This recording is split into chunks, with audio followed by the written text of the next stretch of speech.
Welcome back to part 2 of the 10 things that I hate about being an electrical contractor. All right, so we talked about 1 through 5, and if you're just joining us and you have not watched 1 through 5, make sure you click this link up here and watch the first video where we go through 1 through 5 of the 10 things that I hate about being an electrical contractor. In part 1, if you're coming back, we talked about number 1, which is dealing with bad clients and unorganized GCs. Number 2, managing paperwork and administrative. Boy, what a buzzkill. Number 3, probably one of the worst, is finding qualified employees, technicians. Number 4, when you're doing commercial and jobs that the supply chain, getting your equipment, switchgear and stuff becomes an issue, trying to get paid when you don't have the parts to finish. Big problem. And finally, number 5, managing those projects, making sure that you have software like Jobber so it can take care of all the scheduling, billing, and invoicing. All right, you ready? Let's get into number 6. Number 6, I hate it. I hate it. I hate it. Dealing with competition. Wait, I take that back. Dealing with unlicensed competition, dealing with bottom feeders, dealing with electricians and electrical contractors that don't know their worth. It's a race to the bottom. Don't do it. Make sure you get clients like the ones we teach you on this channel and in coaching,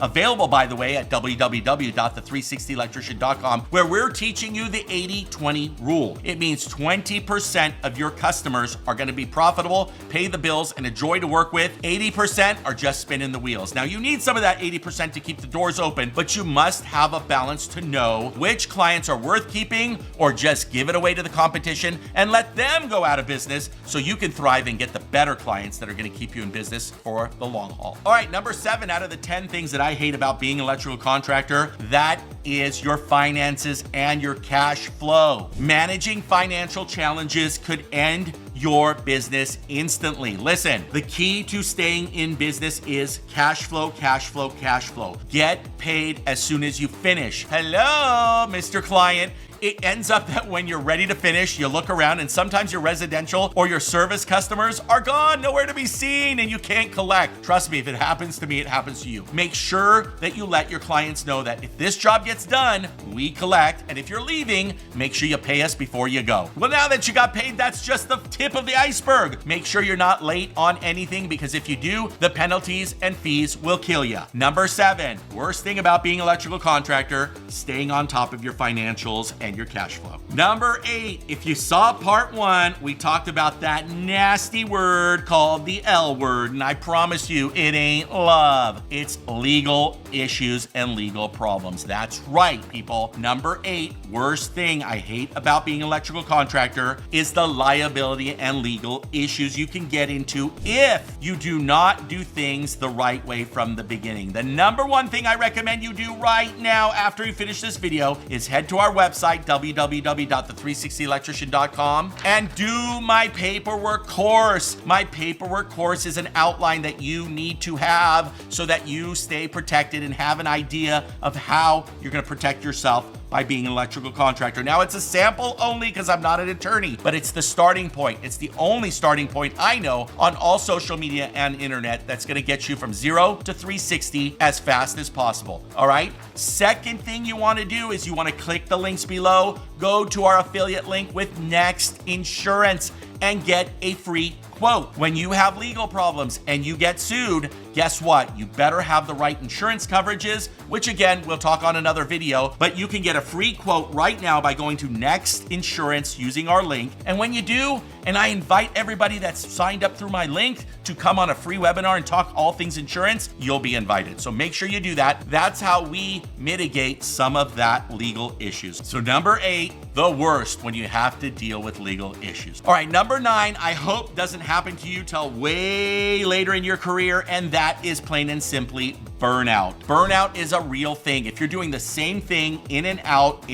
every day, and you're not seeing yourself level up or see the fruits of your labor, if you're not living the lifestyle that an electrical contracting business gives you, like it does mine and like I show on my channel, something is wrong, and I feel like you might end up burning out. You gotta live life. You can't go to work all day and come home and go back to work. I know we're all guilty of it. Our families suffer from it. My family suffer from it. We all do it. So listen, Listen, right now, figure out when playtime is and when work time is and separate the two. Burnout's a real thing. Number 9, worst thing about being an electrical contractor, because you're the boss. You got to make sure the check is there. Everything falls on you. So if you have the right systems, that's going to prevent burnout as well. We'll talk about it in another video. Number 9, burnout. And finally, we make it to number 10. Why I hate being an electrical contractor. Number 10, dealing with the other trades. Oh, wow. In general, for me, my experience has been that dealing with other trades has always been a nightmare, and I always have had problems. I solve that by communicating with the other trades, make friends with the other trades, buy lunch for some of the other trades once in a while. It's gonna go a long way. And then trust me, when you need a little helping hand, they're gonna come and say, absolutely no problem. Second thing, if you're an electrical contractor and you meet and greet that contractor, plumbing, HVAC, framing, you build a relationship and you say, hey man, let me grab some cards. I'd love to refer you. And vice versa. You give some cards and they will refer you. Build that relationship, and number 10 won't be as bad. Dealing with the other trades. You know how many times that a plumber could have put the water heater here, but they purposely put it over there because we were nasty with them? How many times has the HVAC guy gave you a problem, tell the owner that it's your fault, and then threw you under the bus? Listen, get along with the trades. It's number 10 of the things I hate about being an electrical contractor, but there's no reason not to make that the number 1 reason I love being an electrical contractor. I hope these videos help. The only way you can repay me is smash that follow button and subscribe, and we will see you on the next one.